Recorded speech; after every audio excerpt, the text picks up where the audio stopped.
Parshas Vayakel, Pasuk Chof. After Moshe Rabbeinu communicates to them all the various components of the Mishkan, the materials and what has to be made, the kalim, the vertical beams, the big dekuna, and they've given their charge the big kodesh, the vestments that are worn by Aaron and his children. So the Torah concludes and says, "Vayeshu kolas bnei Yisrael b'fnei Moshe," and the complete adas bnei Yisrael, they left the presence of Moshe Rabbeinu. They went out from his presence. So over here, there's an interest in Orach Chaim HaKadosh. What is the Torah telling us? Vayeshu kolas bnei Yisrael, pirush sheyotzev kulam be'echod b'zrizus l'havi. They left with alacrity, with immediacy, to bring and to do whatever they were told to do. No one tarried. Immediately they were out the door, every one of them. The Torah is telling us every one of them was committed no less than the other, bizrizus. That's what the Torah is telling us. Moshe. What does it mean, milfnei Moshe, from his presence? Should it say about Yisrael? What's from the presence of Moshe? Normally, if you're in the presence of your Rebbe, you have to have his permission before you leave. Here, they left his presence. The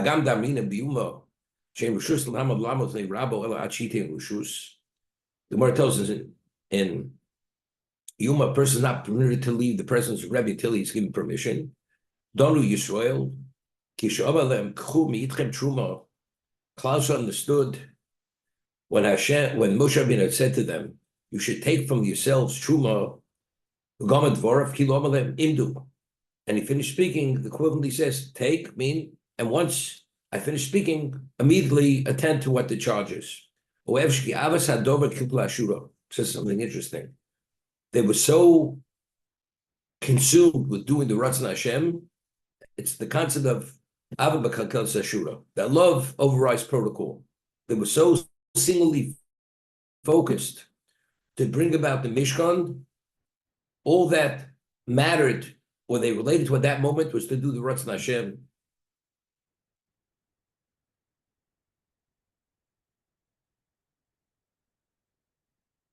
Od Nireh. Torah says a third possibility.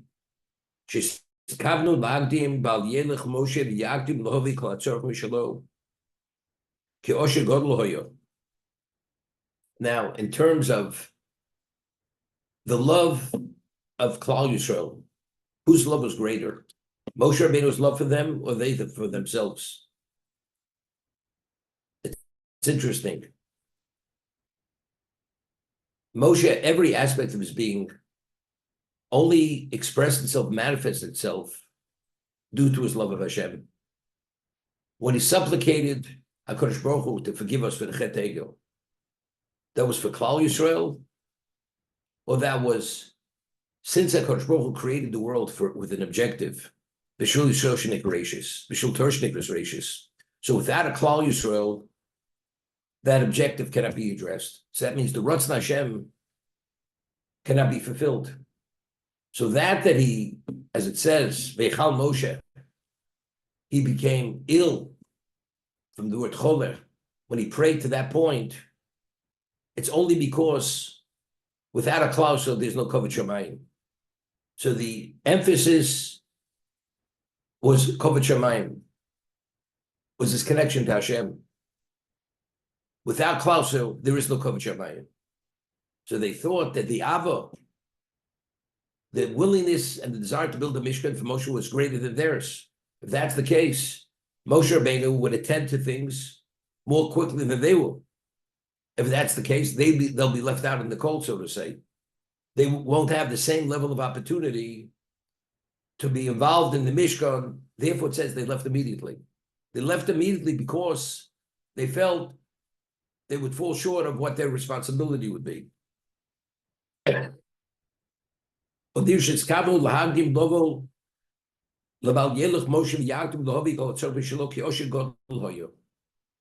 Moshe Rabbeinu was very wealthy, as the Gemara tells us, from the Shivri Luchos, from the cuttings, the Luch Shnius, Moshe Rabbeinu made, fashioned. So the Gemara tells us in the Dorim was made of sapphire stone. So from the cuttings of the sapphire stone, that was given as a gift to Moshe Rabbeinu. The Chesed Godol, who Ba'os Mitzvah Hashem, there's a Yotzu Lefonov, Pirush Al Derech Omro, Zeis Lev Kodim Lo. I mean, Moshe Rabbeinu supplicated Hashem, and Hashem told him there's the issue.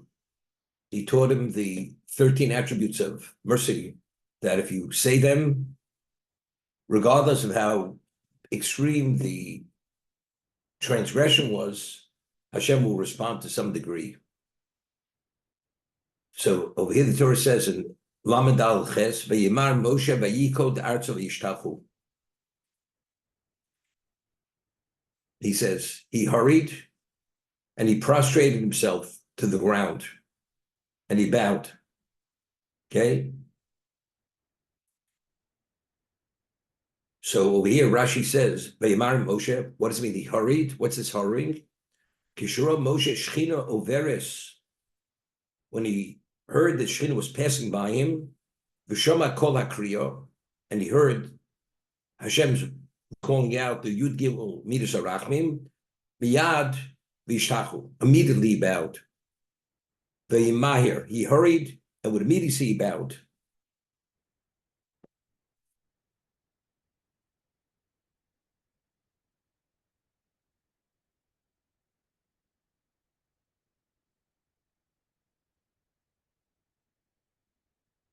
So if you look in the Siforno over there, on Ches, V'yimar Moshe, L'tosefes Hachnoah. What is this hurrying? It indicates a greater level of submission. Bowing is submission. But to immediately bow, it shows a greater degree of submission. Hachnoah. Ki'ono mihirus v'shtachvoyo Torah gadlus hadover. The alacrity, with immediacy, that one bows, it indicates the dimension of the one who you're submitting to. It's with immediacy, because any level of delay would indicate that it's not worthy of submission.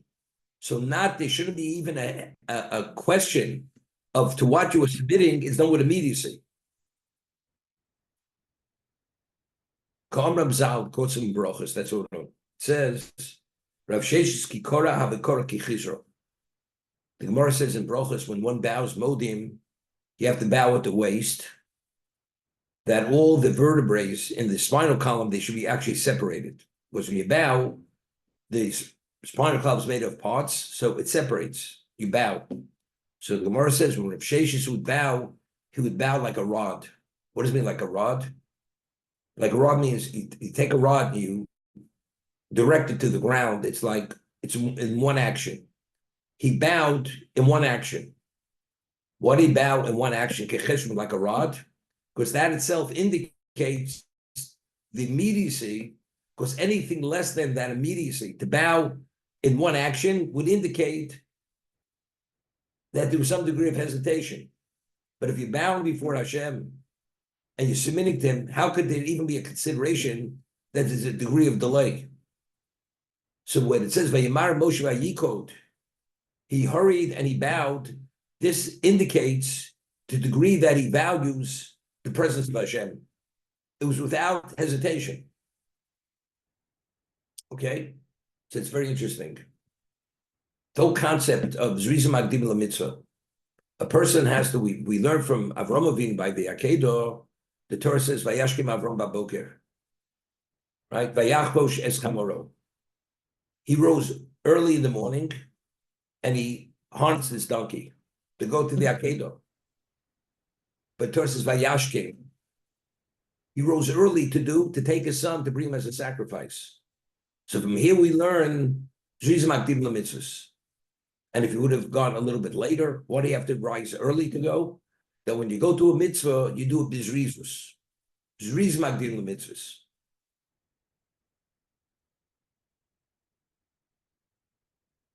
See, it's very interesting. That we're coming to Pesach. The halacha is by Pesach, when you make matzah, the Torah says, "Ushmartem samatzos." You must watch over the matzah when you bake it. When you make the dough, you have to be very vigilant and careful. Why? Because if any level of delay, it can actually cause them to become chametz. Therefore, there's a mitzvah shmartem matzos.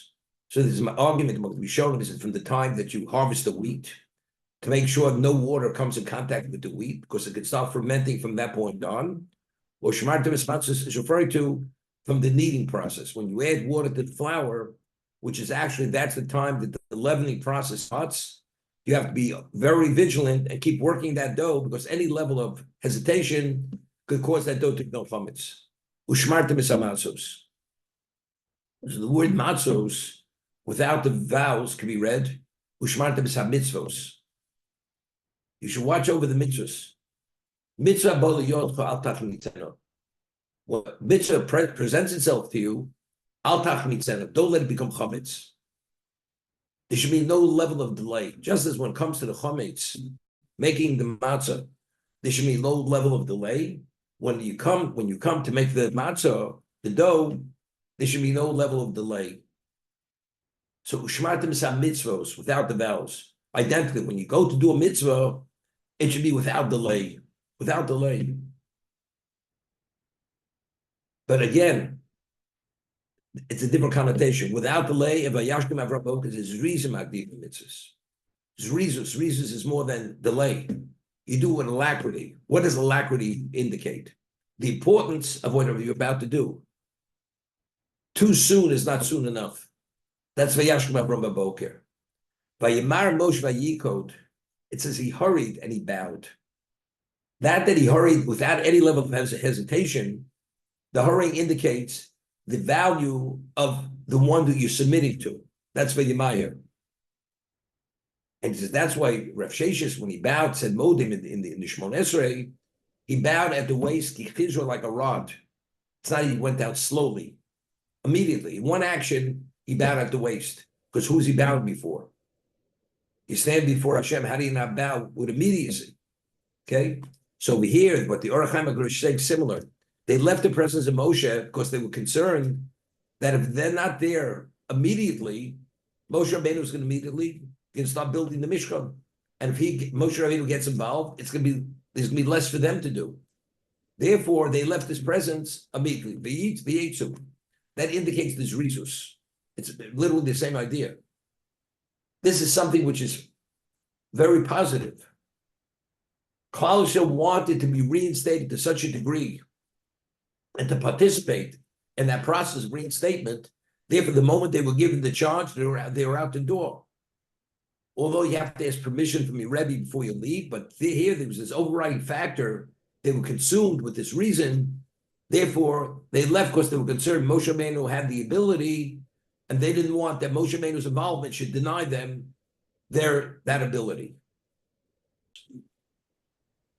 In the brachas that when Rabbi Akiva was the most special of the 10 martyrs, who were butchered by the Romans, and as they were slaying the flesh off his body, his Talmidim were watching this, and they were crying.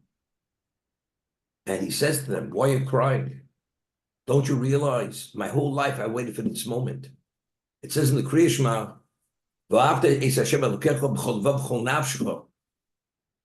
you should demonstrate your love for Hashem even to the point where they take your life. And here Hashem gives me the opportunity to show my level of love for him, that even though they're butchering him, literally barbarians, and they're torturing to such a degree, this is the ultimate opportunity. So there's no reason to cry. I've waited my whole life for Hashem to give me this opportunity to show my love for him. And it says, he expired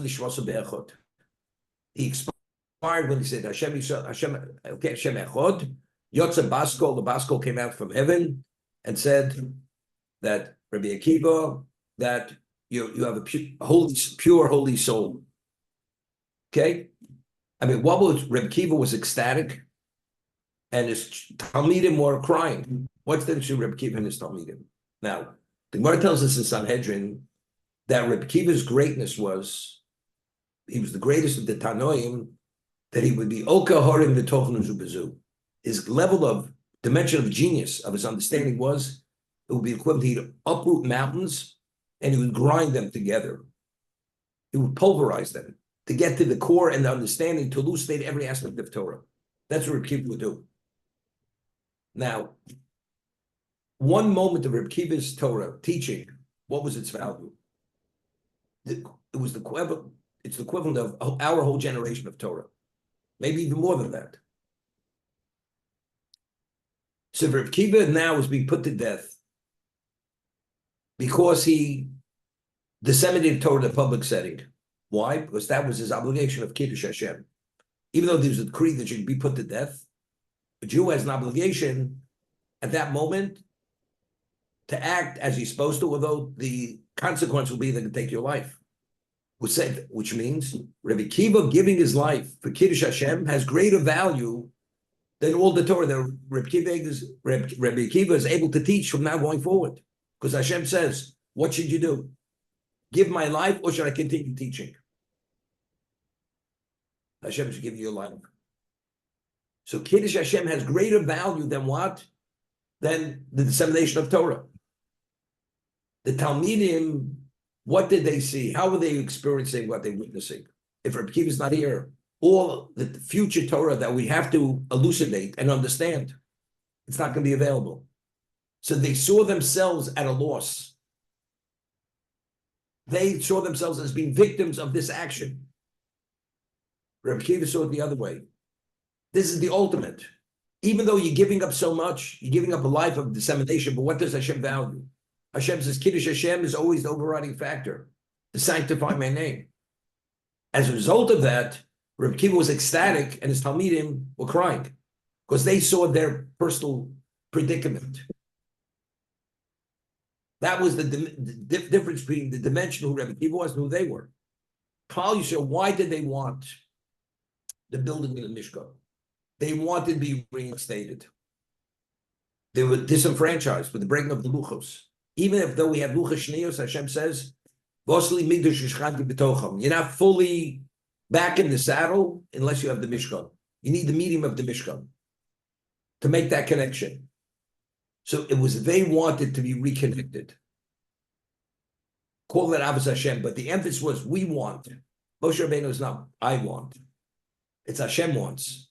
Because God's glory doesn't exist unless there's a Klal Yisrael. Therefore, Moshe Rabbeinu was out the door more quickly than they would be out the door. They were concerned. There's reasons of Moshe Rabbeinu would be greater. Therefore, Therefore, they left Moshe's presence without being excused to leave for this reason. Sfas Emes was one of the Ger Rebbes. He was one of the greatest of the Rebbes, the head leaders of the Ger dynasty. Sfas Emes. So there was a story that he takes an apple and he looks at the apple and sees how beautiful it is, its color, its shape, and he says a bracha with kavanah. Says a bracha with tremendous focus and intention. He takes a bite of the apple. Bora creates, eats it. So Chassid's, one of his Chassidim, see the way the Rebbe takes the apple. So he goes and takes a similar apple, and again, he doesn't want to be distracted. He puts his face in the corner, and he goes and says the bracha with tremendous kavanah, with tremendous intent, and he also bites into the apple. So after the chassid swallows the first bite of the apple, he calls him over. He says, "I want to explain this something. The difference between you and me.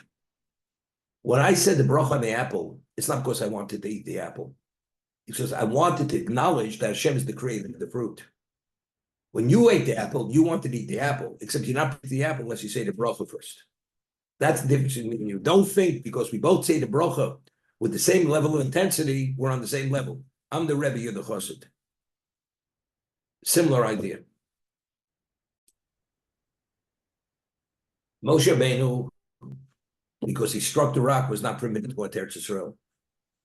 Veschanan, he prayed, supplicated Hashem endless times over until Hashem says, enough, I don't want to hear about it. You're not going into the land. You're not going in. You will see the land, but you're not going into the land. So the Gemara says in Sota, HaKadosh Baruch Hu says to Moshe Rabbeinu, when he said, what do you want to go into the land? You want to go into the land to do the mitzvahs, because there's certain mitzvahs that you don't do those mitzvahs in Eretz Yisrael. You can't do those mitzvahs unless it's called mitzvahs atluis baretz. The Mishnah in Kedushin speaks about there's certain mitzvahs, regardless of where you're at, you have an obligation to perform the mitzvah. But there's certain mitzvahs, or specifically in Eretz Yisrael, to tithe the fruit, the produce of Eretz Yisrael. So Hashem says, is it you want to go in because you want the mitzvahs, to perform the mitzvahs of Eretz Yisrael? If that is the reason, I will give you the reward for those mitzvahs. Yeah? Consider it, it's money in the bank. Even though you're not going there, you will be accredited as if you were there. So they ask a question. I mean, we look in Mishnah Pirkei Avos, it says, when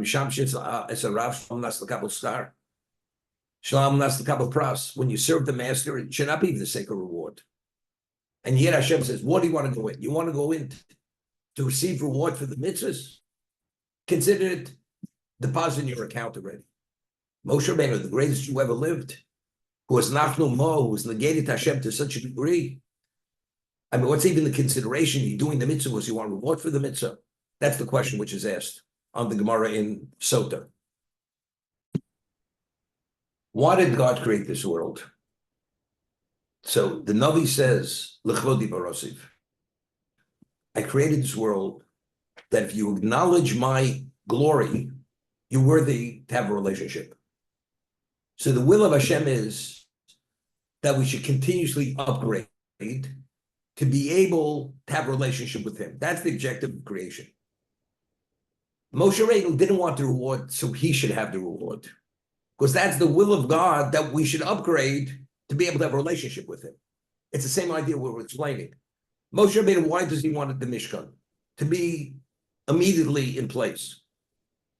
Because that relationship, that's what creation is all about. We should be reinstated. Therefore, Moshe Rabbeinu, his Avos Hashem being greater than Klal Yisrael's Avos Hashem, because there's a certain degree of Avos Atzmi, there's self-love. Therefore, Moshe Rabbeinu surpasses them. They were concerned that unless they attend to it immediately, he may actually do something which will deny them the opportunity. Same thing here. Moshe Rabbeinu doesn't want the reward that he should be a recipient of the reward. It's only the will of Hashem to give reward, because giving the reward is an upgrade. That's his will. So we should have a relationship with him. That's what Hashem is saying to Moshe. Do you want the reward because that's my will? Consider it yours. But that Moshe didn't want it for him. He wanted it because that is the will of Hashem.